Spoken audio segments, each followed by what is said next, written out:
প্ৰতিদিনে তোমালে ৰাখো হিয়া খুলি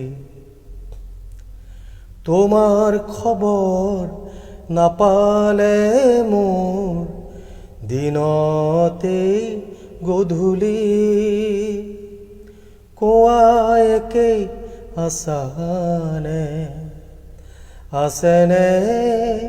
ওঠৰ হাঁহি ৰাখো হিয়া খুলি।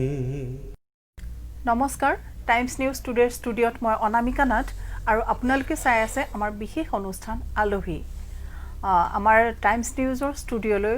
প্ৰতিদিনে একোগৰাকী বিশেষ ব্যক্তি আলহী হৈ আহে। ঠিক তেনেদৰে আজিও আমাৰ ষ্টুডিঅ'ত এগৰাকী আলহী আহিছে। আপোনালোকৰ সকলোৱে পৰিচিত সেইগৰাকী আলহী অসমৰ এগৰাকী বিশিষ্ট সংগীত শিল্পী মৃণাল কান্তি মেধি ডাঙৰীয়া। আহকচোন আমাৰ আলহী হৈ আমি আজি আলহীৰ লগত কেনেকুৱা ধৰণৰ কথা পাতোঁ, আমাৰ লগতে আপোনালোকেও উপভোগ কৰক আমাৰ আজিৰ অনুষ্ঠান আলহী। আপোনাক আমাৰ আজিৰ অনুষ্ঠানলৈ স্বাগতম জনাইছোঁ। ধন্যবাদ, নমস্কাৰ। আৰু পোনপ্ৰথমে আমাৰ আলহী হৈ অহাৰ বাবে আমি আপোনাক ধন্যবাদ জ্ঞাপন কৰিছোঁ। সকলোৱে জানে আপুনি অসমীয়া ভাষাৰ প্ৰতি খুব সচেতন। বৰ্তমান সময়ত অসমত যেনেধৰণৰ সংগীত হৈ আছে, যেনেধৰণৰ সংগীত চৰ্চা হৈ আছে, সেই ক্ষেত্ৰত আপুনি কিমান মানে সন্তুষ্ট, কিমান সুখী? প্ৰশ্নবিলাক মানে কি হয়, এই অভিযোগবিলাক সময়ে সময়ে প্ৰতিটো সময়তে থাকি আহে আৰু সময় এই একেটা প্ৰশ্ন হয়তো আজিৰ পৰা 40 বছৰ আগত যদি এনেধৰণৰ এটা পৰিৱেশ থাকিলেহেঁতেন, এনেধৰণৰ মাধ্যমবিলাক থাকিলেহেঁতেন, তেতিয়াৰ এংকৰেও এনেধৰণৰ প্ৰশ্নই সুধিলেহেঁতেন। কাৰণ আমি সদায় আপেক্ষিকতাক বিশ্বাস কৰোঁ। আগৰখিনিতকৈ পিছৰখিনি ভাল নে বেয়া আমি সেইটোত যাওঁ। গতিকে সময়ৰ লগে লগে মানুহৰ ব্যস্ততা বাঢ়িছে আৰু মানুহৰ কি বুলি কৈছোঁ এইটো, যিকোনো ক্ষেত্ৰত আগতে সংগীতৰ ক্ষেত্ৰত কি হয়, এটা সংগীত তৈয়াৰ কৰোঁতে, গীত এটা লিখোঁতে যিমানখিনি সময়ৰ মানে প্ৰয়োগ হৈছিল বা তেওঁলোকে সময় লৈছিল, আজিৰ ইমান পৃথিৱীৰ এটা এই মানে ফাষ্টনেছটো ইমান বেছি হৈ গ'ল যে কম সময়ত অধিক কাম কৰাৰ প্ৰৱণতা এটা বাঢ়ি গৈছে। বাঢ়ি যোৱাৰ ফলত এটা কথা কি হয়, যিটো আমি জাষ্টিছ বুলি কওঁ, গানৰ ক্ষেত্ৰত সেই ন্যায়টো ঠায়ে ঠায়ে ঠায়ে ঠায়ে ক'ৰবাত কমি আহে। গতিকে তেতিয়াৰ গানবিলাকৰ লগত আজি মই জয়ন্ত হাজৰিকাৰ উদাহৰণ যদি দিওঁ, জয়ন্ত হাজৰিকা যদি বহিছে, কাষত নিৰ্মলপ্ৰভা বৰদলৈ বহিছে, ৰত্ন ওজা হয়তো বহিছে, গোটেইবিলাক লগ লাগি পেলাই গীত এটা তৈয়াৰ হৈ গ'ল, 4 দিন 5 দিন লাগি গ'ল। আমাৰ এনেকুৱা হয়, দাদা কাইলৈ এটা গীত লাগে, কাইলৈ গীত লাগে বোলো, মই কাইলৈ নহ'ব পৰহিলৈ দিম।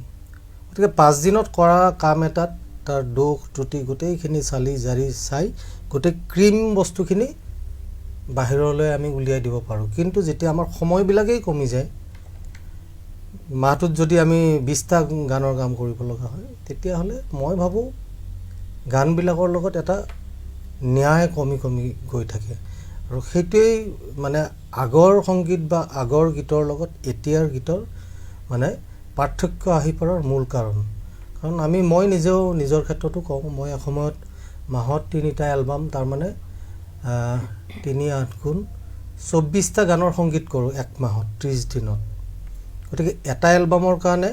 মই 10 দিন সময় লওঁ। 10 দিনত 8টা গীতৰ মই গোটেই মিউজিকৰ পৰা গোটেই বজোৱা, গান গোৱা, ডাবিং মানে ৰেকৰ্ডিং গোটেইখিনি মিক্সিং পৰ্যন্ত কৰি পেলাই তেওঁলোকক মাষ্টাৰটো তুলি দিওঁ। কিন্তু যেতিয়া আজিৰ পৰিৱেশত কি হৈছে, গানবিলাকৰ সময়টো আজিকালি মোৰ ক্ষেত্ৰত কৈছোঁ, তেতিয়াৰ সময় যিটো মানে ব্যস্ততা, তাতকৈ এতিয়া কি হয়, এতিয়া এলবামবিলাক নাই। গতিকে এতিয়া এটা গানৰ কাৰণে আমি আগতকৈ কিন্তু কিছু সময় পোৱা হৈছোঁ। গতিকে মাজত এটা সময় গ'ল, সংগীত জনমুখী হৈছে, খুব জনমুখী হৈছে, যে অসমীয়া মানুহৰ ঘৰে ঘৰে অসমীয়া সংগীত সোমাই গ'ল। কিন্তু গুণগতৰ কথা কৈ আছোঁ, কিন্তু গুণগত মানটো ঠায়ে ঠায়ে ক'ৰবাত কিন্তু সি অলপ বৰ্জিত হৈছে, মানে গুণগত মানটো হেৰাই গৈছে ক'ৰবাত। সামগ্ৰিকভাৱে মই সকলোলৈকে নকওঁ, মোৰ নিজৰ গানৰ ক্ষেত্ৰতো হ'ব পাৰে, এইটো বেলেগৰ ক্ষেত্ৰতো হ'ব পাৰে, যিটো গানৰ ক্ষেত্ৰত আমাৰ যিটো উদাসীনতা বুলি কওঁ আৰু দিব লাগে গান এটা কৰি দিলোঁ, কৰিব লাগে মিউজিক এটা কৰি দিলোঁ। গতিকে সেই এফৰ্টবিলাক আগৰ লগত এতিয়া নিমিলে। আগত গোটেই মিউজিচিয়ানে গম পায়। আজিকালি মই কি বজালোঁ, কোনে বজালে ছিংগাৰে গম নাপায়, মিউজিচিয়ানে কোন ছিংগাৰে গান গাব ছিংগাৰক চিনি নাপায়। কিন্তু আগতে গোটেইখিনি মানুহে ঐক্যবদ্ধ হৈ ফ্ল'ৰত বহি একেলগে ৰিহাৰ্চেল কৰি তাত ভুল ত্ৰুটি বেয়া লাগিলেও সেইটো ডিছকাছ হয়, তাৰপিছত ৰেকৰ্ডিং এটা চূড়ান্ত পৰ্যায়লৈ যায়। কিন্তু আজিকালি সেই পৰিৱেশ নাই। মোৰ জাজমেণ্টটো মই নিজেই কৰি আছোঁ, অন্যে নকৰে। গতিকে মই অকলে কাম এটা কৰি পেলাই মই এৰি দিছোঁ। মোৰ যদি বজাৰত নাম আছে, মই যি কৰোঁ সেয়াই ছিংগাৰে আহি পেলাই গাব বা প্ৰডিউচাৰে সেয়াই কিনি মানে লৈ যাব। গতিকে লিখা মেলাৰ ক্ষেত্ৰত যদি মই কওঁ, ভাষাৰ ক্ষেত্ৰত আগৰ মানুহখিনি আছিল কি, কোনোবা যদি ফিজিক্সৰ পৰা আহিছে, কোনোবা যদি ইংৰাজী সাহিত্যৰ পৰাও আহিছে, তেওঁলোকে যদি গীত মাত লিখাৰ কামত যদি তেওঁলোক নিয়োজিত হৈছে বা ব্ৰতী হৈছে, তেতিয়াহ'লে কিন্তু তেওঁলোকে সমান্তৰালভাৱে ভাষাটোৰ এটা চৰ্চা কৰিছিল, এটা অধ্যয়ন কৰিছিল। আজিৰ তাৰিখত বহু ক্ষেত্ৰত দেখা পাওঁ, মই শুনি থাকোঁ, ভুল বাক্য গাঁথনি, ভুল শব্দ এইবিলাকৰ প্ৰয়োগেৰে খুব জনপ্ৰিয় গান তৈয়াৰ হৈছে, জনপ্ৰিয় গান সৃষ্টি হৈছে। গতিকে এই বেছিকৈ যেতিয়া মই এটা ভুল সদায় কৈ থাকিম, তেতিয়া ভুলটোৱে লাহে লাহে সি ৰিকগনাইজড হৈ যায়, সি মান্যতা পাবলৈ ধৰে। গতিকে যেনেকৈ মিছা এটা কৈ থাকিলে সঁচালৈ পৰিৱৰ্তন হৈ যায়গৈ। গতিকে যেতিয়া এটা খুব জনপ্ৰিয় গানত, যেতিয়া মই মাজে মাজে এইবিলাক কথা লিখি থাকোঁ বাৰু, খুব জনপ্ৰিয় গানত এটা ভুল শব্দ থাকি গ'ল, ধৰি লোৱা হ'ল শব্দটো অসমীয়াত নাই, কিন্তু গানটো ইমান জনপ্ৰিয়, ইমান মানুহে শুনিছে, সি বাজিয়ে আছে, বাজি থাকোঁতে এটা সময়ত কোনোবা পিছৰ প্ৰজন্মৰ গীতিকাৰে সেই শব্দটো লৈ পেলাই গীত এটা লিখি দিলে। যদি পিছৰ প্ৰজন্মৰ গীতিকাৰক সোধা যায়, তুমি এইটো শব্দ ভুল গান, কিয় অমুক গানটোততো অমুকে গাই থৈ দিছে, এইটো শব্দটো তেতিয়া কোনেও প্ৰতিবাদ কৰা নাই, এইটো ভুল বুলিতো কোৱা নাই। গতিকে কথাবিলাক তেনেকুৱা হৈছে। ভাষাৰ প্ৰতি উদাসীনতাটো আমাৰ খুব বাঢ়িছে। আৰু লিখা মেলাৰ লগত জড়িত মানুহখিনি মই বহু ক্ষেত্ৰত দেখা পাওঁ, এজন মানুহেই ফেচবুকত এটা আৰ্টিকেল লিখে, মই ক'ব পৰাখিনিক মই কৈ দিওঁ, অমুক অমুক অমুক অমুক বানানখিনি চাই ল'বা, তাত মন্তব্যত গৈ পেলাই মন্তব্য কৰি দিওঁ যাক পাৰোঁ। কিন্তু সেই একেজন মানুহৰে যেতিয়া কাকতৰ জৰিয়তে অহা এটা প্ৰবন্ধৰ স্ক্ৰীনশ্বট এটা যেতিয়া ইয়াত দিয়ে, মানে ফেচবুকত আপলোড কৰে, তেতিয়া কিন্তু তাত বানানৰ ভুলবিলাক নাথাকে। অৰ্থাৎ তেওঁলোক কাকত গোষ্ঠীয়ে নিয়োজিত কৰা সেই প্ৰুফ ৰিডাৰৰ ওপৰত নিৰ্ভৰশীল হৈ পেলাই আছে। প্ৰুফ ৰিডাৰ নথকা হ'লে তেওঁলোকৰ কিন্তু সেই ভুল ভাষাৰেই এটা কাকতত প্ৰবন্ধ প্ৰকাশিত হ'লহেঁতেন। গতিকে এই বিষয়ে মই বহুতকে মানে আগে পিছেও কৈছোঁ, ফোন কৰিও কওঁ। গতিকে ভাষাটো যিয়ে লিখা মেলা কৰে, বিশেষকৈ তেওঁলোকে অলপ চৰ্চাৰ মাজত থাকিব লাগে। মানে অকল লিখি মেলি আন্দোলন কৰাটোৱে উচিত নহয়। আন্দোলনৰ দ্বাৰা মই এইখিনিতে আৰু এটা ভাল কথা এটা মই কৈছোঁ, আন্দোলনৰ দ্বাৰা এটা ভাষা ৰক্ষা নহয়। ভাষা এটা ৰক্ষা হয় তেতিয়াহে, মই এই প্ৰশ্নটো বাৰু কৈ মানে মই আগতে আৰ্টিকেল লিখিছিলোঁ এই বিষয়ে, ভাষাৰ মৃত্যু কিদৰে হয়। ভাষাৰ মৃত্যু, বহুতে কৈ আছে অসমীয়া ভাষাৰ মৃত্যু হ'ব, অসমীয়া ভাষাৰ মৃত্যু হ'ব সংকটত। ভাষাক সংকটত অন্যই নেপেলাই, আমি নিজেই নিজৰ ভাষাক আমি সংকটত পেলাই আছোঁ। কথা হ'ল, আমি যদি ভাষাৰ ভুল প্ৰয়োগ কৰি থাকোঁ, ভুল ভাষাৰে যদি আমি ছপা বা আমি বৈদ্যুতিন মাধ্যম বা এই পৰ্টেল জাতীয় এই অনুষ্ঠানবিলাকৰ জৰিয়তে যদি আমি প্ৰচাৰ প্ৰসাৰৰ কাম কৰি থাকোঁ, সি লাহে লাহে লাহে লাহে ৰুগ্ন হৈ গৈ গৈ গৈ গৈ এটা সময়ত সি মৃত্যুমুখত পৰিব পাৰে। কিন্তু আজি মোগলৰ শাসন 600 বছৰ, ব্ৰিটিছৰ 197 বছৰ, তাৰ মাজত পৰ্তুগীজো আহিল। এতিয়া মই কলনি কৰি যিখিনি উপনিৱেশ পাতি পেলাই থাকিল, এতিয়া মোগলৰ 600 বছৰ ৰাজত্বৰ পিছত আমি কিন্তু আৰবী ক'বলৈ নিশিকিলোঁ। ব্ৰিটিছৰ 200 বছৰীয়া, প্ৰায় 200 বছৰীয়া শাসন কালত আমি আজিও কিন্তু আমি অসমীয়া মাধ্যমৰ পৰা অহা মানুহখিনিয়ে কথা বতৰাৰ মাজত ইংৰাজী প্ৰয়োগ কৰিবলৈ অলপ চিন্তা কৰোঁ, টান পাওঁ। লিখিলে লিখিব পাৰিম, সেইটো বেলেগ কথা। কিন্তু আমাৰ যিটো স্বতঃস্ফূৰ্ততা, আমি অনৰ্গল ইংৰাজী কৈ থকাটো সেইটো অভ্যাস আমাৰ নহ'ল অৰ্থাৎ ব্ৰিটিছৰ 200 বছৰীয়া শাসনেও আমাৰ ভাষাটোক অসমীয়া ভাষাক মাৰি থৈ যাব নোৱাৰিলে বাংলা ভাষাক মাৰিব নোৱাৰিলে মাৰাঠীক নামাৰিলে মৈথিলীক নামাৰিলে বা মালায়ালমক নামাৰিলে গুজৰাটী উৰ্দু গোটেইবিলাক ভাষাৰ কথাই কৈছোঁ মই বা মোগলৰ 600 বছৰীয়া শাসনেও মই এই উল্লেখ কৰা ভাৰতৰ বিভিন্ন ধৰণৰ ভাষাবিলাকক মৃত্যু প্ৰদান কৰিব নোৱাৰিলে কথা এইটোৱেই কাৰণ যে যি ভাষাত সাহিত্যিক নিদৰ্শনৰ অভাৱ নাথাকে সাহিত্যিকভাৱে যি ভাষা চহকী হয় যাৰ পুৰণি হাজাৰ বছৰীয়া স্মাৰক থাকে লিখা মেলাৰ কাম কাজবিলাক চলি থাকে সেইবিলাক ভাষাক অইন ভাষাই আহি পেলাই দমন কৰিব নোৱাৰে সেইকাৰণেই 200 বছৰীয়া শাসনকালৰ পিছতো আমি আজি ইংৰাজী ক'বলৈ ভয় কৰোঁ মোৰ কথা কৈছোঁ বা আমাৰ অসমীয়া ভাষাৰ মৃত্যু নহ'ল মাৰাঠী ভাষাৰ মৃত্যু নহ'ল আৰু সেইবিলাক ভাষাৰে মৃত্যু নহয় যিবিলাক ভাষাৰ নিজা সাহিত্য আছে নিজা লিপি আছে নিজা সাহিত্যিক বুৰঞ্জী আছে সেইবিলাক ভাষা কেতিয়াও মৃত্যুমুখত নপৰে গতিকে ভাষাক লৈ পেলাই মৃত্যুৰ মুখত পৰিব বুলি শংকিত হ'ব নালাগে খালি ভাষাৰ শুদ্ধ প্ৰয়োগ হোৱাটো বাঞ্ছনীয় এইটো মানে চৰকাৰী অফিচতেই হওক বেচৰকাৰী অফিচতেই হওক আৰু বিভিন্ন ভাষাক জীয়াই ৰাখে প্ৰধানত লিখক লেখিকাবিলাক তাৰ পিছত মানে মই কাকতৰ কথা কৈছোঁ কিতাপৰ আলোচনাৰ কথা কৈছোঁ তাৰ পিছত বিভিন্ন ধৰণৰ বৈদ্যুতিন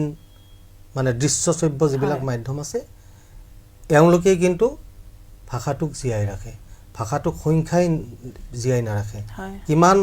মই লোকপিয়লত মোৰ মাতৃভাষা মই অসমীয়া বুলি কৈ পেলাই গোটেই 3 কোটি মানুহে আমি অসমীয়া বুলি কৈ দিলেও আমি যদি তাৰ শুদ্ধ প্ৰয়োগ নকৰোঁ তেতিয়াও কিন্তু ভাষাটোৰ মৃত্যু হ'ব গতিকে ইয়াৰ জৰিয়তে মোৰ এটা নিবেদন যে আমাৰ যিবিলাক মাধ্যম আছে ছপা মাধ্যমৰ পৰা বৈদ্যুতিন মাধ্যমলৈকে আটাই তাৰমানে ভাষাৰ সুপ্ৰয়োগ কৰা উচিত খুব সুন্দৰ কথা আপুনি যেহেতু সংগীতৰ মানুহ সংগীতক লৈ ব্যস্ত থাকে এটি সংগীত আপুনি মানুহৰ মাজলৈ উলিয়াই দিয়ে চল গৌৰী আপোনাৰ সংগীত পৰিচালনা সকলোৱে জানে আমি সেই বিষয়েও কথা পাতিম কিন্তু বৰ্তমান সময়ত আমি যেহেতু ভাষাৰ কথা কৈ আছো যে অপপ্ৰয়োগ এটা হৈছে ভাষাৰ অপপ্ৰয়োগ সংগীতৰ ক্ষেত্ৰত বৰ্তমান সময়ত হৈছে ইয়াৰ কাৰণ এইটো নেকি আগতে এনেকুৱা আছিলে যেতিয়া এটা সংগীতে পূৰ্ণাংগ ৰূপ লৈ মানুহৰ মাজলৈ যোৱাৰ আগতে ধৰক লিখাজনে অকল গানটো লিখিলে সুৰ কৰাজনে সুৰ কৰিব বা তাৰ পিছত মিউজিকৰ কথাখিনি আহিব ভাগ কৈ ধুনীয়াকৈ সজোৱা হৈছিলে সেইকাৰণে সকলোৱে খুব গভীৰভাৱে কামখিনি কৰিছিলে মানে এইটো আৰু শ্ৰমৰ বিকেন্দ্ৰীকৰণ হয় এতিয়া এনেকুৱা হৈছে যিকোনো এজন মই শিল্পী বুলি ক'ব খোজা নাই যিকোনো এজন ল'ৰা বা ছোৱালীয়ে ধৰক নিজেই গান এটা লিখে নিজেই সুৰ কৰে পাৰিলে তেওঁ মিউজিকো নিজেই কৰিবলৈ যাব গোটেই গানটো নিজেই কৰিবলৈ যায় গতিকে এজন মানুহৰ সেই গোটেইবোৰ গুণ আছে বুলি আমি কেতিয়াও ধৰি ল'ব নোৱাৰো বা মানিও ল'ব নোৱাৰো যদিও এখত কেতিয়াবা এজনৰ থাকিব পাৰে এতিয়া জুবিনৰ কথা ক'ব পাৰি ভূপেন হাজৰিকাৰ কথাটো ক'ব তো কিছুমান মানে কি হয় কিছুমান ইনবৰ্ন থাকে তেওঁ গানটো লিখিব পাৰে ভালকে সুৰো কৰিব পাৰে তাৰপিছত অন্যক গোৱাই দিলে ঠিকে আছে কিন্তু এনেকুৱাও নহয় আজিৰ তাৰিখত কিছুমান গান এনেকুৱাও হৈ আছে যে মই লিখিছোঁ বেলেগে সুৰ কৰিছে তেতিয়াও কিন্তু গুণগত মানৰ যে মানে সাংঘাতিক উন্নত হ'ব সেইটো মানে আশা কৰিব নোৱাৰি যদিহে গীতিকাৰ গৰাকী তেওঁ যদি সেই ভাষিক দখলটো যদি নাথাকে বা যিটো সাহিত্যৰ যিটো কথা কওঁ আচলতে কি হয়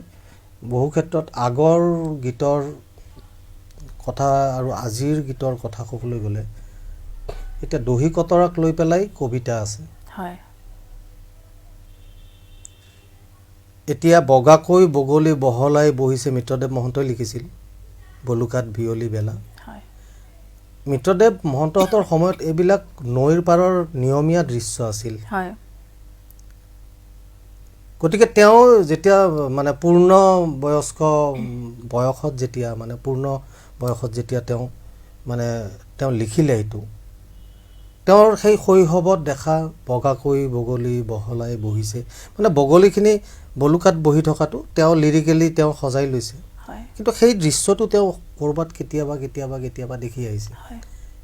আজিৰ সেই পৰিৱেশ নেদেখা ল'ৰা এটাই বগাকৈ বগলী বলুকাত কেনেকৈ বহে সেই পৰিৱেশটো কল্পনাই কৰিব নোৱাৰে গতিকে অনুভৱটোৰ অভাৱ আগত বহু ক্ষেত্ৰত আগৰ মানুহখিনি কথা কৈছোঁ আজি হঠাৎ নগৰায়নবিলাক বাঢ়িছে আজি মোটামুটি 90 চনৰ পিছত মুক্ত অৰ্থনীতিৰ পিছৰ পৰা এটা গোটেই ভাৰতবৰ্ষ বুলি নহয় গোটেই পৃথিৱীত এটা মানে পৰিৱৰ্তন এটা আহিছে যে নগৰ অঞ্চলৰ পৰিমাণবিলাক বাঢ়িছে মানুহৰ আৰ্থিক নিৰাপত্তা বা শৈক্ষিক নিৰাপত্তাৰ কাৰণে মানুহে অলপ নগৰৰ ফালে ধাৱমান হৈছে নিজৰ গাঁও এৰি পেলাই নিজৰ সৰু সৰু ঠাইবিলাক এৰি পেলাই নগৰমুখী হৈছে নগৰায়নৰ মানে সংখ্যাটো বাঢ়ি যোৱাৰ লগে লগে কি হৈছে এই গাঁৱৰ যিটো প্ৰাকৃতিক যি পৰিৱেশ গাঁৱত কেনেকৈ খেতি কৰা হয় ধানখিনি কেনেকৈ চপোৱা হয় ধান কেনেকৈ দাই পেলাই ঘৰলৈ লৈ যায় গতিকে এই গোটেইখিনি বস্তু নেদেখাকৈ আনৰ মুখত শুনি পেলাই কিন্তু গীত এটাত প্ৰয়োগ কৰাটো এইটো ঠিক মানে পাৰি বুলি মই নকওঁ মই নাভাবোঁ মই যি বস্তু দেখাই নাই এতিয়া কিছুমান বস্তু এতিয়া আমি ডাইন'ছৰৰ কথাটো আমি পঢ়িছোঁ তাৰ জীৱাশ্ম ওলায় কিন্তু ডাইন'ছৰৰ বিষয়ে আমি কল্পনা কৰিব নোৱাৰোঁ আমি জুৰাছিক পাৰ্কখনকে আমি তেতিয়াহ'লে এটা আমি সেই জুৰাছিক পাৰ্কখন চাই পেলাই আমি কিবা এটা কল্পনা কৰিব লাগিব গতিকে লিখক এগৰাকীৰ লগত নিজৰ ব্যক্তিগত জীৱনৰ অভিজ্ঞতাখিনি জড়িত হৈ থাকে তেওঁ কি দেখিলে কি শিকিলে জীৱনৰ সেই যিটো বয়স গতিকে তাৰ লগত এটা বিচাৰবোধ থাকে নিজৰ সেইটো জড়িত হৈ থাকিব লাগিব গতিকে তাৰ লগত তেওঁৰ কল্পনা শক্তিটো জড়িত হৈ থাকিব লাগে কিন্তু এই যিটো মানে লিখকৰ যিটো অভিজ্ঞতা তাৰ পৰাই এটা মানুহৰ দৰ্শন এটা গঢ় লৈ উঠে জীৱন দৰ্শন বুলি গতিকে লিখকৰ এইবিলাক এলিমেণ্টছবিলাক থাকিব লাগে তো বহু ক্ষেত্ৰত কি হৈছে মই যদি আজি খেতি পথাৰেই দেখা নাই মই এতিয়া নদাই আৰু ভদাইক লৈ পেলাই মানে কান্ধত মানে নাঙল লৈ পেলাই খেতি কৰিবলৈ যোৱা গানটো মই কেনেকৈ লিখিম গতিকে বহু ক্ষেত্ৰত প্ৰাকৃতিক পৰিৱেশৰ মানে যিটো আমি অভাৱ যিবিলাক পাই আহিছোঁ সেইবিলাকো কিন্তু মানুহৰ লিখা মেলাত প্ৰভাৱ পৰে কেনেকৈ আৰু এটা মই উদাহৰণ দিছোঁ আমি যেতিয়া কলেজীয়া জাষ্ট কলেজ পালোঁ সেইখিনি সময়ত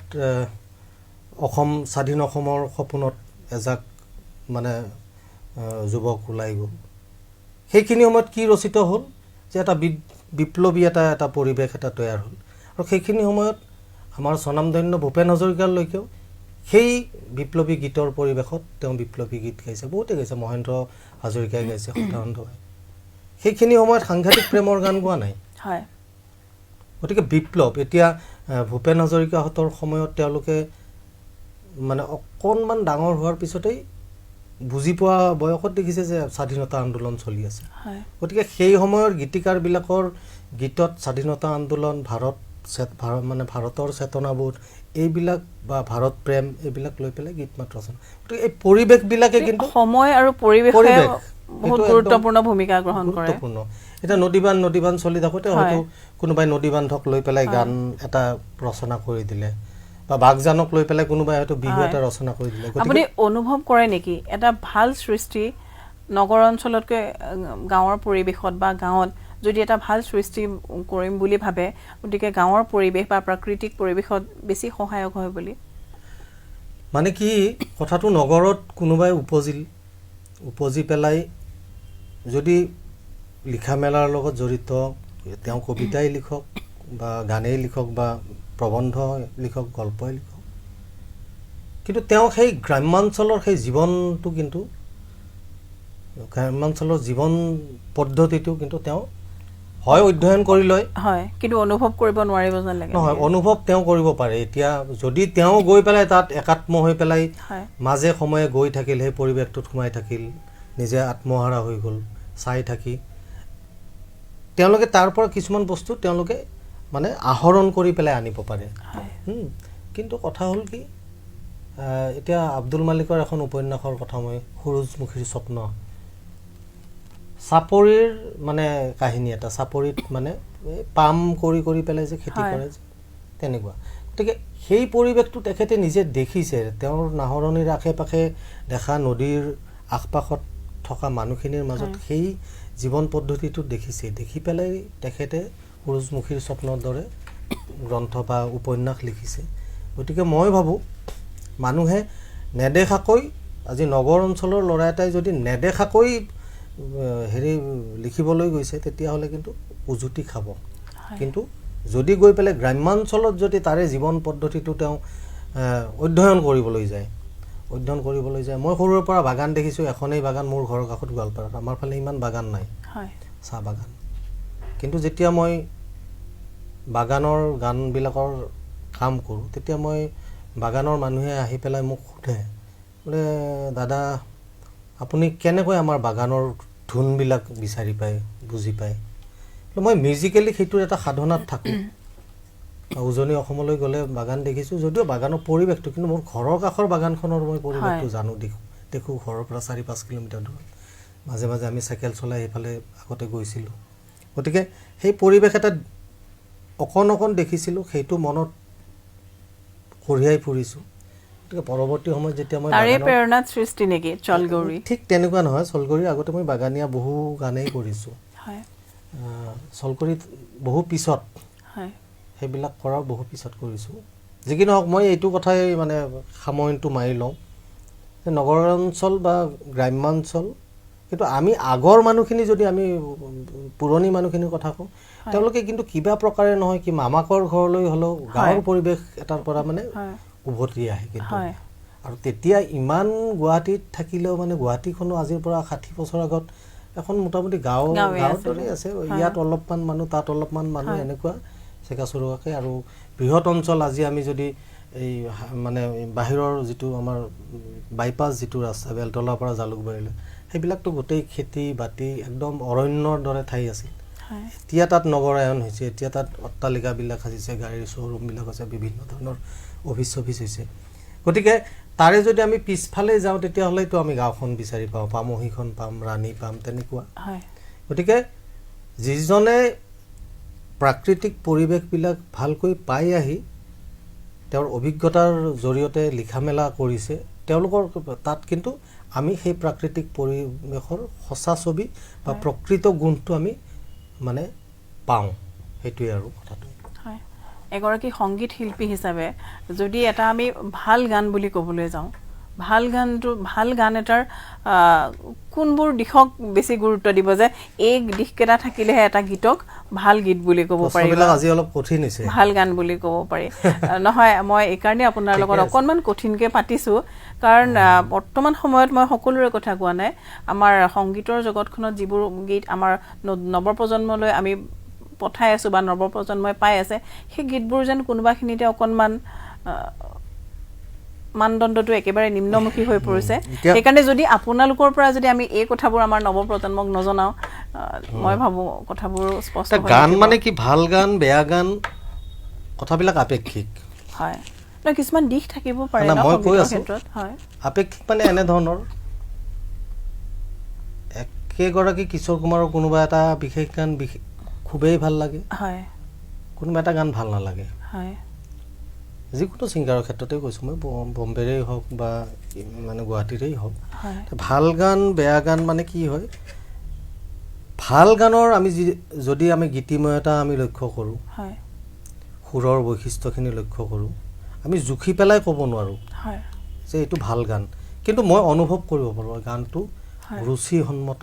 বা শুনি ভাল লগা হৈছে গতিকে সেইটো এটা ভাল গান ব্যাকৰণিক কিবা দিশ নাই জানো মই যেটো সংগীতৰ মানুহ নহয় গতিকে মই নাজানো গানৰ ক্ষেত্ৰত বেয়া ভালৰ মানে কোনো ব্যাকৰণ নাই প্ৰত্যেকৰে নিজৰ নিজৰ গানটোক ভাল বুলিয়েই ভাবে কথা হ'ল কি এতিয়া এতি সুৰ কৰি তোলা মোক এটি সুৰ কৰি তোলা তোমাৰ প্ৰেমেৰে প্ৰেমেৰে মোক এপা হাঁহি কৰি দিয়া তোমাৰ মায়াবী প্ৰেমেৰে গতিকে এই যে কথাখিনি এনেকৈ নকৈ পোনপটীয়াকৈ যদি আমি কৈ দিওঁ আজিকালি মোক এটি সুৰ কৰি দিয়া তোমাৰ প্ৰেমেৰে বুলি ইমানখিনি অনুভৱী কথা আজিৰ তাৰিখত মানুহে সময় নাই বুলিয়ে কয় বহুতে আচলতে ইমান কথা বুজি নাপায় সেইকাৰণে আমি নিলিখো বুলি কৈ দিয়ে বহুতে তে মোক এপাহ হাঁহি কৰি দিয়ে কিমান সাংঘাতিক এটা মানে প্ৰেমিকৰ এটা সাংঘাতিক মানে আকাংক্ষা প্ৰেমিকাই তেওঁৰ প্ৰেমেৰে এটা সুৰ কৰি তুলি দিব কৈছে যে মোক এটা সুৰৰ দৰে কৰি দিয়া মোক সুৰ কৰি দিয়াৰ লগে লগে তুমি গুণগুণাবা মানে প্ৰেমিকাই গুণগুণাব সেইটো হাবিয়াস মই লিখা মানুহজনৰ কথা কৈছোঁ ধৰি লওক যিয়ে গাইছে মোক এপাহ হাঁহি কৰি দিয়া এটা হাঁহিৰ লগত এটি নকৈ এপাহ কৈছে যেনিবা হাঁহিটো এপাহ ফুলক মানে হাঁহিৰ লগত এটা ৰিজনিৰ দৰে লাগি গৈছে গতিকে ইমান উচ্চ খাপৰ সাহিত্যযুক্ত গানবিলাক শুনাৰ পিছত আমি নিজেই আমি গম পাওঁ এইটো ভাল লগা গান এইটো ভাল ৰুচিসন্মত গান তাৰ সাহিত্যিক ব্যঞ্জনা যিখিনি গীতি সাহিত্য বুলি ক'লে যিখিনি তাত বৈশিষ্ট্য থাকিব লাগে তেনেধৰণৰ বৈশিষ্ট্য য'ত অটুট থাকে সেইখিনিকে আমি ভাল গান বুলি ক'ব পাৰোঁ সাধাৰণভাৱে আৰু যিখিনিত একদম স্থূল চিন্তা মই তোমাক ভাল পাওঁ তুমি নহ'লে মই মোৰ জীৱন আধৰুৱা এইটো গদ্য এইটো মই মোৰ প্ৰেয়সীকো মই কাষত বহুৱাই পেলাই ক'ব পৰা কথা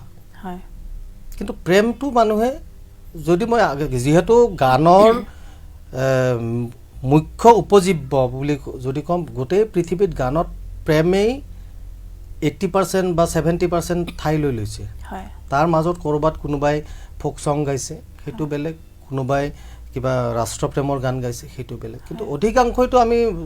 10টা গান শুনিলে আমি 10টা গানত আমি প্ৰেমেই বিচাৰি পাওঁ মাটি মানুহটো বিচাৰি নাপাওঁ গতিকে মই তোমাক ভাল পাওঁ এই বস্তুটো আমি যদি সাহিত্যিক ব্যঞ্জনা লগাই পেলাই বেলেগ ধৰণে ক'ব পাৰোঁ তেতিয়া মই ভাবিম যে সি গানলৈ উত্তৰণ হ'ল তাৰ মাজতে মোৰ এই ভতিজা এটা আৰু দেউতাকো মিউজিক ডাইৰেক্টৰে আমাৰ লগত ডিব্ৰুগড়ত কিবা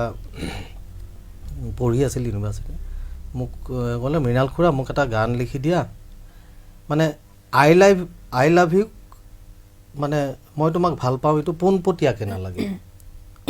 তাক প্ৰতীকধৰ্মী কিবা এটা কৰি পেলাই লাগে গতিকে একদম নতুন ল'ৰা সৰু ল'ৰা আজিৰ তাৰিখত খুব বেছি 25 বছৰ বয়সৰ এই বস্তুটো যে বিচাৰিছে এনেকুৱা 10জন অন্যতো নিবিচাৰে সেইটোৱে কথা হ'ল সাহিত্যিক ব্যঞ্জনাযুক্ত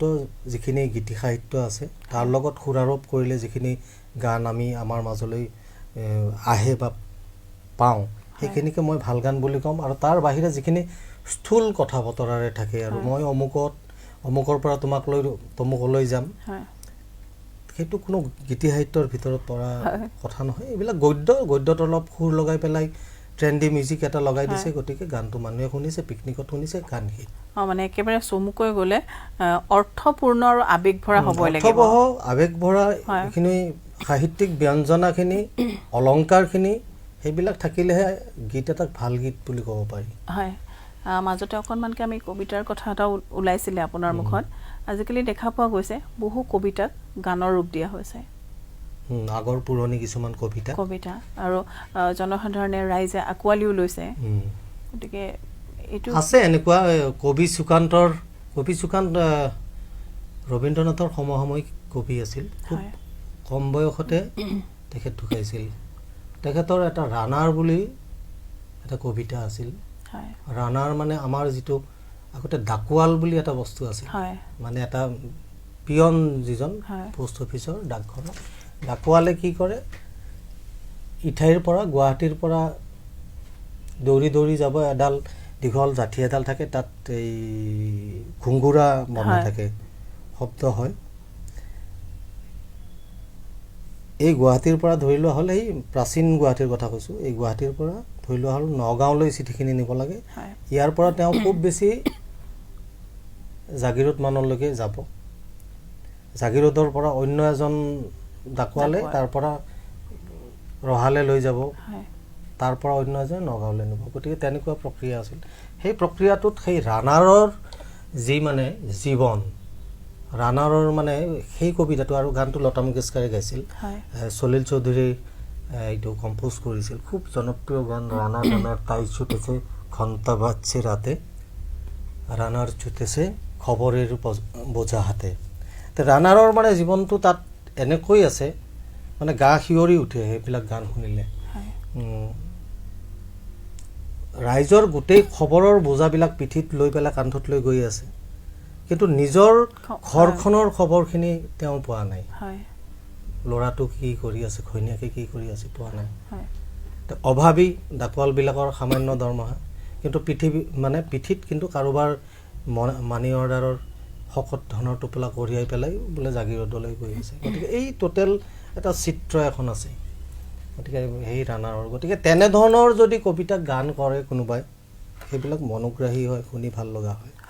আমাৰ অসমতো হৈছে তো ইমান বেছি হোৱা নাই অসমত হীৰেণ ভট্টাচাৰ্যৰ কবিতাহে কেইটামান গানলৈ ৰূপান্তৰিত হৈছে আপোনাৰ সংগীতৰ এই দীঘলীয়া যাত্ৰাত কেতিয়াবা এনেকুৱা হৈছেনে আপোনাৰ ওচৰলৈ বহু মানুহ যায় যে মই এনেকুৱা এটা সংগীত বনাম এনেকুৱা এটা সংগীত বনাম কেতিয়াবা নিজৰ মনটোক মাৰি পেলাই আপোনাৰ মনে কোৱা নাই যে মই এই সংগীতটো বনাব লাগে বা এই গীতটো বনাব লাগে কিন্তু আপুনি নিজৰ সেই মনটোক মাৰি পেলাই কেতিয়াবা তেনেকুৱা গীত কৰিবলগীয়া হৈছে নেকি মই যেতিয়া এই সংগীত ক্ষেত্ৰত মানে প্ৰফেচনেলি যেতিয়া মই জইন কৰা নাছিলোঁ তেতিয়া কিন্তু মোৰ খুব অভিযোগ এটা আছিল মানে মোৰ লগৰ মিউজিক ডাইৰেক্টৰ আৰু গীতিকাৰ বোলে এনেকুৱা গীতৰ কথাবিলাক কিয় লিখে তোমালোকে কিয় লিখে এনেধৰণৰ কিছুমান কথা মই তেতিয়া পাতিছিলোঁ তেতিয়া কৈছে নহয় প্ৰফেচনেল মিউজিকটো তাত বেলেগ তাত শ্ৰোতাৰ যি ডিমাণ্ড থাকিব সেই ডিমাণ্ড মতে প্ৰডিউচাৰে ক'ব এনেকুৱা ধৰণৰ গান লাগিব তেনেকুৱা ধৰণৰ গান লাগিব গতিকে তেতিয়া আমাৰ সৃষ্টি কৰাৰ অধিকাৰ স্বাধীনতাখিনিহে আছে কিন্তু কি সৃষ্টি কৰিম সেই স্বাধীনতাখিনি কিন্তু প্ৰডিউচাৰজনৰ মতেহে হয় প্ৰডিউচাৰে যি বিচাৰে গতিকে মই নিজে গাড়ীত মই যিখিনি গান শুনো বা মোৰ নিজৰ যিটো মানসিক খাদ্য বুলি কৈছোঁ মানসিক খাদ্য হিচাপে মই যিবিলাক গান শুনো সেই তেনেধৰণৰ মিউজিক মই আজিলৈকে কৰাৰ সুযোগ পোৱা নাই মই যিটো গানৰ মিউজিক কৰি আছোঁ তেনেকুৱা ধৰণৰ গান কিন্তু মই নিজে মোৰ যিটো মানে শুনি ভাল পোৱা গানৰ তালিকাত নাথাকে গতিকে এইটো এটা হয় কি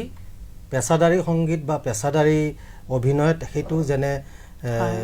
নাছিৰুদ্দিন শ্বাহে ত্ৰিদেৱত নাচি দিছে তেওঁৰ দৰে ইমান চিৰিয়াছ এক্টৰে নাচিব সেইটো বহুত ডাঙৰ কথা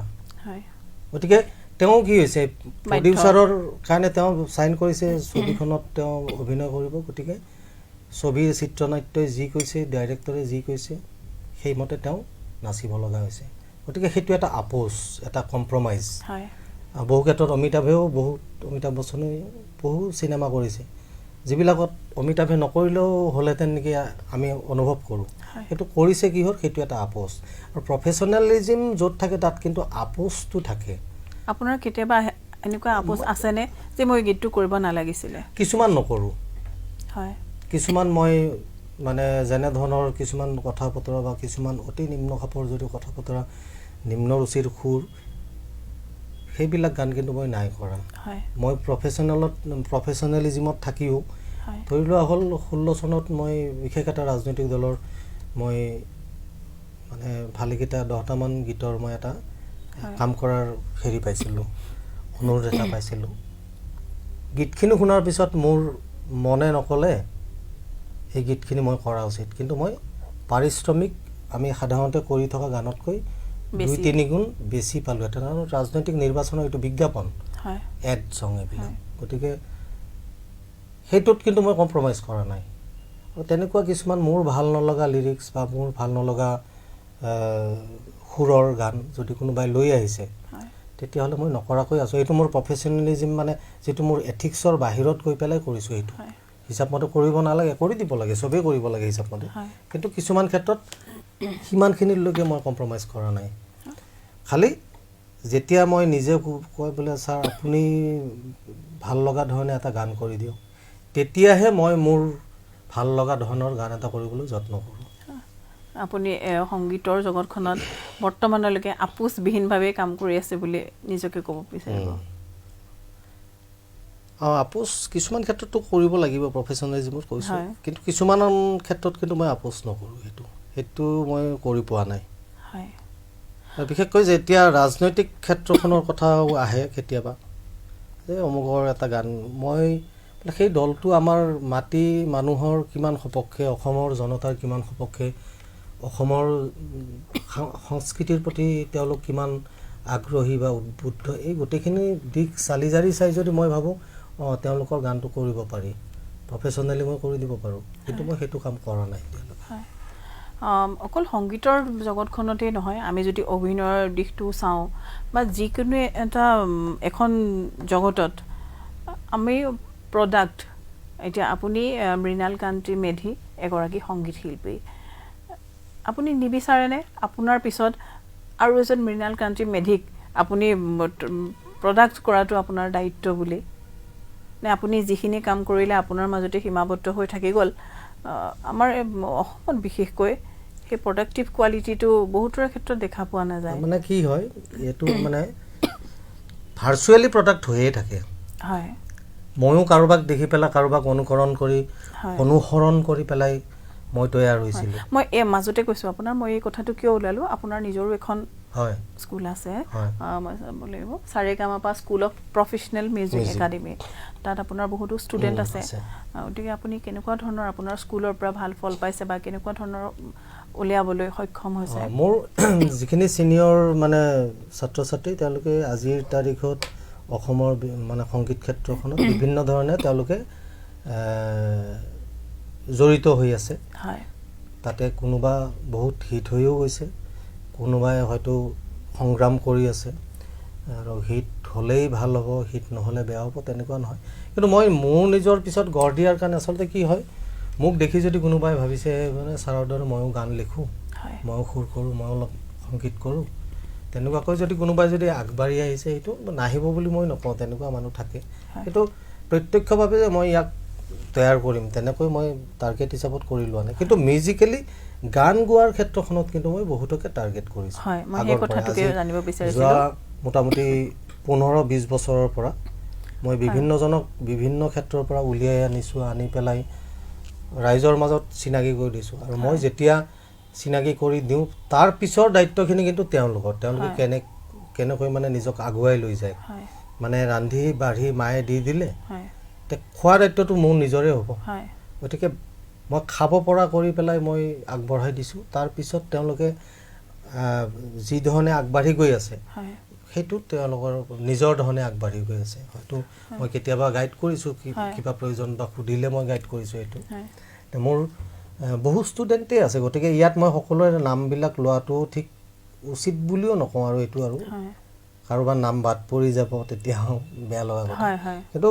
আমাৰ একাডেমীৰ পৰা খুব যথেষ্ট সংখ্যক ভাল ভাল ল'ৰা ছোৱালী ওলাই গৈছে হয় এতিয়ালৈকে মই এই কথাটো কিয় উলিয়ালোঁ মই নিজেও তেজপুৰৰ জীয়ৰী এতিয়া আমাৰ তেজপুৰৰ ক্ষেত্ৰতে যদি আপুনি চাই আছে মই এতিয়াও নকওঁ যে আমাৰ ভাল নাট্যক্ৰমী বা তেনেকুৱা নাই কিন্তু সাধাৰণতে আমি জ্যোতি বিষ্ণু ফণী শৰ্মাৰ নাম লৈ পেলাই আজিৰ দিনটোত তেজপুৰৰ হৈ গৌৰৱ কৰি আছোঁ এই যে আমি আমাৰ পিছতো একোজন ভাল আমি উলিয়াবলৈ চেষ্টা কৰিব লাগে সেই বস্তুটো খুব কম দেখা পোৱা যায় আজিৰ বৰ্তমান সময়ত গতিকে আপোনাৰ যিহেতু নিজা এখন স্কুলো আছে গতিকে সেইটো কাৰণে মই প্ৰশ্নটো সুধিলোঁ আপোনাক আপুনি যদিও সংগীত শিল্পী আমাৰ আজি অনুষ্ঠানলৈ আলহী হৈ আহিলে দুটা লাইন হ'লেও যদি আমি আমাৰ দৰ্শকক নুশুনাও বেয়া লাগিব ৰূপে মানে আচলতে ইয়াত মই ৰূপজ্যোতিয়ে যেতিয়া নিমন্ত্ৰণ জনাইছে মই গান গাব লাগিব বুলি মই নাজানো মই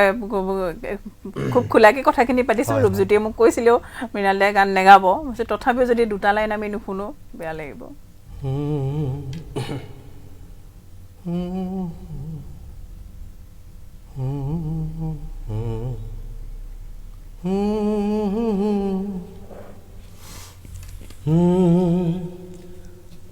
প্রতিদিনে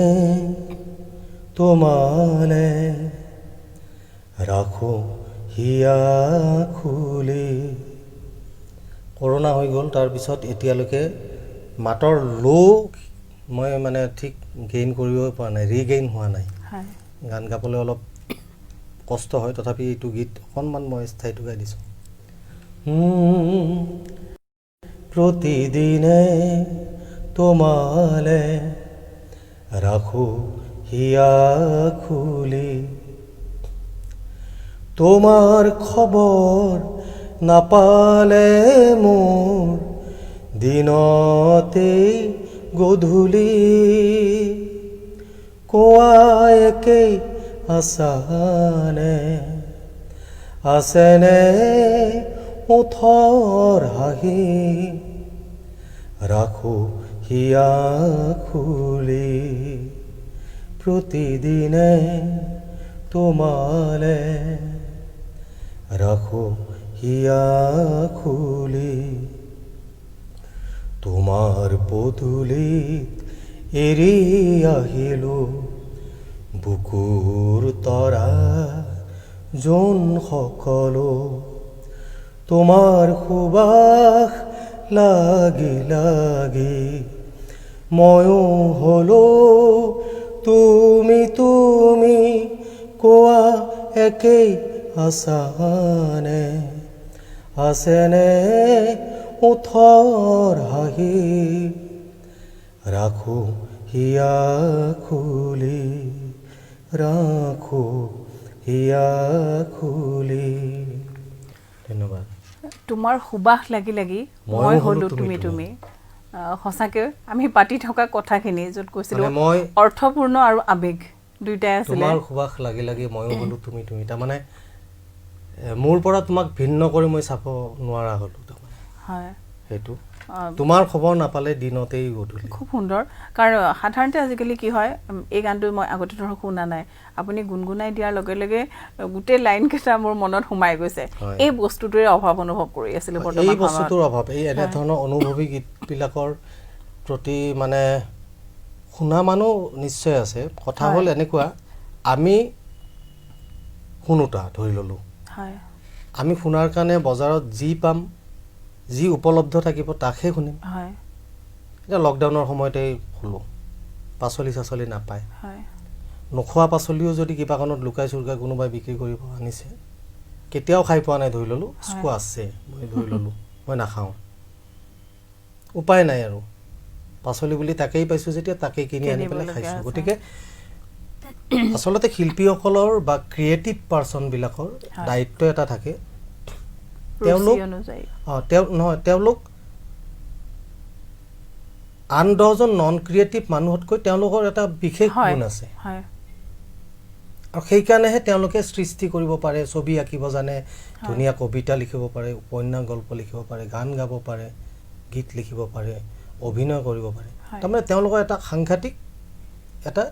সৃজন শক্তি আছে কথা হ'ল কি এই অভিযোগটো মই আগতেও কৰিছোঁ বহু ক্ষেত্ৰত 10জনে কয় 10জনে ভাবে এওঁলোক উৰ্বৰ অকণমান মানসিকভাৱে উৰ্বৰ মেট্ৰিক পৰীক্ষাত ফেলো কৰিব পাৰে তেওঁ পৰীক্ষাৰ ফলাফলত তেওঁ 0 হ'ব পাৰে কিন্তু তেওঁৰ যিটো প্ৰতিভা আছে সেই প্ৰতিভাত তেওঁ মানে বহুতকেইটা PhDতকৈ তেওঁ ওপৰত থাকিব পাৰে কথা হ'ল যিখিনি মানুহৰ একেবাৰে ৰুচি নাই আমি তেওঁলোকক ৰুচিবান কৰাৰ কাৰণে যত্ন কৰিব লাগে সমাজখনক সংস্কৃত কৰি ৰখাৰ কাৰণে সংস্কাৰিত কৰি ৰখাৰ কাৰণে আচলতে ক্ৰিয়েটিভ পাৰ্চনবিলাকে কামবিলাক কৰিব লাগে কিন্তু কি হয় ক্ৰিয়েটিভ পাৰ্চনবিলাকে সদায় তেওঁলোকৰ সৃজন শক্তিক যেটো আমি সাধাৰণ মানুহ কৈছোঁ সাধাৰণ শ্ৰোতাৰ ৰুচিৰ সন্মুখত আঠু কৰাই দিয়ে এইটোৰ কাৰণে কি হয় আমি তেওঁলোকক ৰেগুলেট কৰিব লাগে তেওঁলোকৰ ৰুচিক নিয়ন্ত্ৰণ কৰিব লাগে হলনি আমি কি হওঁ তেওঁলোকৰ ভাল লগা ধৰণে আমি তেওঁলোকৰ ৰুচিৰ দ্বাৰা আমি নিয়ন্ত্ৰিত হৈ থাকোঁ ফলত কি হয় আমাৰ যি যে মানুহে ভবাৰ দৰে এওঁলোক আমাতকৈ অলপমান ওপৰত দেই এওঁলোকৰ উৰ্বৰতাটো আমাতকৈ অলপ ওপৰত সেই উৰ্বৰতাটো তেতিয়া কমি যায় তাৰমানে মোৰ তাৰমানে যিটো লেভেলত থাকে যি উচ্চতাত থাকে এই উচ্চতাত থাকি পেলাই আমি শ্ৰোতাখিনিকো আমি এইখিনি উচ্চতালৈকে নিবৰ কাৰণে যত্ন কৰিব লাগে কিন্তু এইখিনি উচ্চতাত থকা শ্ৰোতাৰ ৰুচিক লগত আমি কম্প্ৰমাইজ কৰি দিওঁ ৰেগুলেটেড হৈ পেলাই আমি ইয়ালৈকে নামি আহোঁ তাৰপিছত এই সৃষ্টিটো এটা ক্ৰীম সৃষ্টি নাযায় এটা মানে খুব ভাল সৃষ্টি এটা তেতিয়া নোযোৱা হয় গতিকে সমাজখনক শুধৰোৱাৰ কাৰণে সমাজখনক সঠিক দিশত গতিকে মই যেতিয়া সদায় যদি মই গেছ চিলিণ্ডাৰ নাপাওঁ মাজতে হৈছিল খুব আজি 4-5 বছৰ আগত মানুহে কেৰাচিনত এই ফ্লেটবিলাকতো ৱাল নষ্ট হ'ব চিলিং নষ্ট হ'ব তথাপি কেৰাচিনত মানুহে ৰান্ধি খাইছে হয় গতিকে মানুহে যেতিয়া নাপাব তেতিয়া কেৰাচিনটো ল'ব গতিকে মই যদি ভাল সংগীত দি যিটো আমি বেয়া বুলি কৈছোঁ সেই অলপ ৰুচি বৰ্জিত যিখিনি সংগীত সেইখিনিক যদি আমি অলপ কমাই দিওঁ তেতিয়া মানুহে ভালটো শুনিব নহয় হয় গতিকে আমি বজাৰত কি দিছোঁ সেইটোৰ ওপৰতহে শ্ৰোতাৰ ৰুচিয়ে গঢ় ল'ব সামাজিক মাধ্যমত খুব লেখা মেলা কৰি থাকে হয় কেতিয়াবা বিতৰ্কিত মন্তব্য আহে হয় কেনেকুৱা লাগে আগতে এটা সময়ত মানে কি আছিল মানে এটা প্ৰত্যুত্তৰ দিওঁ এটা উত্তেজনা এটা আছিল আগত হয় তাৰপিছত বহুতেই কয় দাদা আপুনি প্ৰতি মন্তব্য নিদিব নকৰিব পাৰিলে পৰাপক্ষত হয় কাৰণ আপুনি যিখিনি কথা লিখিছে যিখিনি মানুহে বুজিব লগা আছে তেওঁলোকে বুজিছে কোনোবাই বুজি পোৱা নাই সেই লজিক তেতিয়া আপোনাক আহি ব্যক্তিগতভাৱে আক্ৰমণ কৰিছে কথা হ'ল ময়ো বহুত ক্ষেত্ৰত মই ডক্টৰ হীৰেণ গোহাঁই ছাৰৰ বিষয়ে মই বিৰোধ কৰি পেলাই লিখিছোঁ হয় বা অসমৰ বিভিন্ন ৰাজনীতিকৰ বিৰোধ কৰি পেলাই লিখিছোঁ লজিকেল কথা লিখিছোঁ কিন্তুতো মই কাকো মই অশ্লীল শব্দৰে আক্ৰমণ কৰিব যোৱা নাই হয় বোলে অমুক ৰাজনীতিকক মই বেয়া পাইছোঁ কাৰণে তেওঁক এটা মই কিবা এটা মানে অশালীন শব্দ এটা প্ৰয়োগ কৰি পেলাই তাত মই সন্মান সহকাৰে নামটো উল্লেখ কৰি পেলাই লিখিছোঁ কিন্তু আজিকালি সামাজিক মাধ্যমত এটা বস্তু স্খলিত হৈছে খুব কাৰোবাক যদি বেয়া পাওঁ লগালগ কিন্তু ভালগাৰিটিটো আহি যায় অশালীন শব্দৰ প্ৰয়োগ খুব বাঢ়ি যায় আৰু তেনেধৰণৰ কিবা যদি মোৰ ফ্ৰেণ্ড লিষ্টৰ পৰা মই দেখাও পাওঁ বা মোৰ তাতো যদি কোনোবাই যদি তেনেধৰণৰ অশ্লীল মন্তব্যটো ডিলিট কৰি দিওঁ বা মই যদি মোৰ ফ্ৰেণ্ড লিষ্টৰ ল'ৰা হয় তেতিয়াহ'লে মই আনফ্ৰেণ্ড কৰি দিওঁ তো সেইটো এটা প্ৰৱণতা তাৰমানে ভাৰ্চুৱেলি থাকিলে মই আপোনাক এতিয়া সন্মুখত পাই আছোঁ আপুনি মোক কিবা এটা মিছবিহেভ কৰিলে মই আপোনাক ইমান পটককৈ ধৰি ল'লোঁ ভুল বুজাবুজি কাৰণে মিছবিহেভ কৰিলে আপুনি মোক আপোনাক মই ইমান উত্তেজিত হৈ পেলাই নহয় কিবা এটা মই উত্তৰ দিয়াৰ কাৰণে যত্নহে কৰিম কিন্তু ভাৰ্চুৱেল পৃথিৱীখনত কি হৈ থাকে আপুনি কোন বা আপুনি ক'ত আছে কেনেকৈ আছে বা মই ইফালৰ পৰা মই মোৰ মন্তব্যটো লিখি দিলোঁ তিৰ্যক মন্তব্য এটা দুটা অশালীন শব্দ মাৰি গতিকে এইটো কিন্তু এটা স্খলনৰ চিন এই স্খলনটো মানুহৰ কলমত যেতিয়া থাকিব তেওঁৰ মনতো থাকিব আৰু সেইটো হোৱা উচিত নহয় আৰু মই ভাবোঁ ছ'চিয়েল মিডিয়াৰ জৰিয়তে বিশেষকৈ ফেচবুকৰ জৰিয়তে মই এটা বাক স্বাধীনতা আৰু অলপ আত্মকথা বুলি মই এটা মানে মোৰ শৈশৱৰ পৰা মোৰ যৌৱনত ভৰি দিয়া সময়লৈকে মোৰ যিটো ৰাজনৈতিক বাতাবৰণত মই পৰিৱেশত ডাঙৰ হৈছিলোঁ সেইখিনিক লৈ পেলাই মই এটা মানে প্ৰবন্ধ এটা ফেচবুকত লিখিছিলোঁ তো চাগৈ এই 5 বছৰমান আগত তাৰপিছত যথেষ্ট বিতৰ্কিত হৈছে আৰু খুব শ্বেয়াৰ হৈছে আৰু তাৰপিছত এদিন এগৰাকী মানে উপন্যাসকাৰ জনপ্ৰিয় আমাৰ সময়ৰ একদম আমাৰ হাৰ্টথ্ৰব উপন্যাসকাৰ নিয়মীয়া বাৰ্তাৰ ফণীন্দ্ৰ কুমাৰ দেৱচৌধুৰী তেখেতে মোৰ নাম্বাৰটো কাৰোবাৰ পৰা লৈ পেলাই মোক ফোন কৰিলে প্ৰথম ফোন কৰোঁতে মই ফণীন্দ্ৰ কুমাৰ দেৱচৌধুৰী বুলি কওঁতে মই তেওঁ বুলি ভবাই নাই বোলো সেইগৰাকী মানুহে মোকনো কি প্ৰয়োজনত ফোন কৰিব তাৰপিছত যেতিয়া মই কিবা ব্যস্ত হৈ আছিলোঁ মই ক'লোঁ মই আপোনাক পিছত কল বেক কৰিম পিছদিনাখন মোৰ চাগে কল বেক কৰা নহ'ল কাৰণ মই এই আমাৰ অনুৰাধাৰ দেশৰ ফণীন্দ্ৰ চৌধুৰী বুলি মই ভবাই নাই তেওঁ মোক ফোন কৰিব এইটো মোৰ কাৰণে খুব ডাঙৰ কথা এটা আৰু কাৰণ কলেজীয়া দিনত আমাৰ ফণীন্দ্ৰ কুমাৰ দেৱচৌধুৰী কেনেকুৱা দেখিবলৈ অনুৰাধাৰ প্ৰেম যিয়ে পঢ়িছে তেওঁলোকৰ কিন্তু সেই ৰাইটাৰগৰাকীৰ প্ৰতি কিন্তু এটা অহেতুক এটা মানে কিবা এটা প্ৰেম এটা সোমাই যায় এটা মানে হেৰি আৰু আকৰ্ষণ এটা পিছদিনা আকৌ ফোন কৰিলে সেইবাৰ মই ঘৰত এইবাৰ স্পষ্টকৈ শুনিলোঁ নিয়মীয়া বাৰ্তাটো ফণীন্দ্ৰ কুমাৰ তেখেত দেখোন বোলে তেতিয়া ক'লে আপোনাৰ এটা লিখনি ফেচবুকত খুব জনপ্ৰিয় মানে বিতৰ্কিত হৈছে সেইটো কাকতত ছপাবৰ কাৰণে অনুমতি দিব নেকি তেখেতে খুব শান্তকৈ কথাবিলাক কয় লাহে মই ভাবিলোঁ মোৰ দাদা বৌ দুগৰাকী মানে সাংবাদিকতাৰ লগতে জড়িত হয় বোলে কিমান লিখনি কাকতলৈ মানুহে পঠিয়ায় সেইবিলাক গৈ পেলাই প্ৰকাশ নহয় এটা সময়ত ডাষ্টবিনত গুচি যায় হয় তাৰপিছত আজি ফণীন্দ্ৰ কুমাৰ দেৱ চৌধুৰীৰ দৰে এগৰাকী বৰেণ্য ব্যক্তিয়ে মোক নিজেই ফোন কৰি এটা মোৰ লিখনি নিজে বিচাৰিছে সেইটো মোৰ কাৰণে বহুত ডাঙৰ কথা তাৰপিছত মই এইটো ইমেইল কৰি পেলাই তেখেতলৈ পঠালোঁ এই যি তাত ওলাল তাৰপিছত তেখেতে মোক কৈ থাকিলে আপুনি কিন্তু নিয়মীয়াকৈ লিখি থাকিব তেতিয়া মই সেই 17 মানলৈকে 16-17 চনমানলৈকে মই নিয়মীয়াকৈ লিখিলোঁ যদিও 18 চনমানৰ পৰা অলপমান মোৰ নিজৰ মিউজিকেল কিবা ব্যস্ততাৰ কাৰণে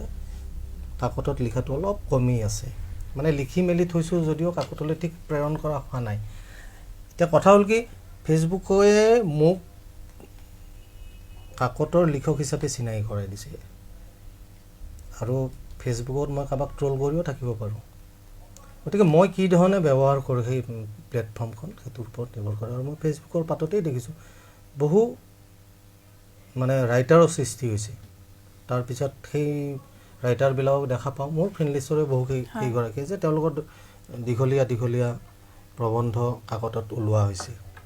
গতিকে এইটো ফেচবুকৰ জৰিয়তেহে এইটো চৰ্চাটো আৰম্ভ হৈছে আকৌ গতিকে ফেচবুকৰ প্লেটফৰ্মখন প্ৰদূষণমুক্ত কৰি ৰখাত কিন্তু এইসকল লোকে যথেষ্ট কাম কৰি আছে যে ইয়াৰ জৰিয়তে ভাল কবিও সৃষ্টি হ'ব পাৰে ভাল সাহিত্যকাৰ এগৰাকীৰ সৃষ্টি হ'ব পাৰে আৰু বাকীখিনিৰ কথা নকওঁ মই আপুনি ইমান ব্যস্ততাৰ মাজত আহিলে আমাক সময় দিলে আমাৰ আলহী হৈ আহিলে আমি এটাই আশা কৰিম এনেধৰণে লিখি থাকক এনেকুৱা ধৰণে গানবোৰ আমাৰ দৰ্শকক উপহাৰ দি থাকক আৰু এনেদৰে আমাৰ ভাষাটোৰ প্ৰতি সচেতন হৈ আন চাৰিজনকো সজাগ কৰি ৰাখক ধন্যবাদ এইটো মানে দায়িত্ব হিচাপতে মই পালন কৰোঁ ভাষাৰ ক্ষেত্ৰত মানে যদিও মোৰ মিউজিকৰ লগত